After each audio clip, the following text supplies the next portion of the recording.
যারা আয়ুষ্মান ভারত কার্ড পাবেন না তাদের জন্য খুশির খবর দিলেন মুখ্যমন্ত্রী শুভেন্দু অধিকারী।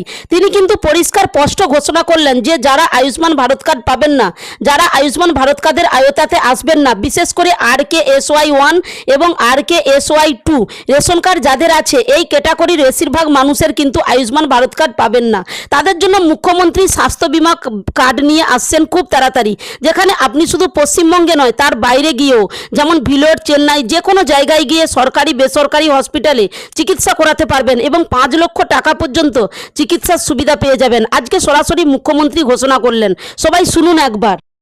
যারা আয়ুষ্মান ভারতের কার্ড পাবেন না তাদের জন্য মুখ্যমন্ত্রী স্বাস্থ্য বীমা যোজনায় 5 লক্ষ টাকার চিকিৎসা ফ্রি দেব এবং সেই চিকিৎসার কার্ড আগের সরকারের মতো শুধু বাংলায় নয় গোটা ভারতে যাতে সেই 5 লক্ষ টাকার বেনিফিট পান সেই ব্যবস্থাও আপনাদের সরকার করবে।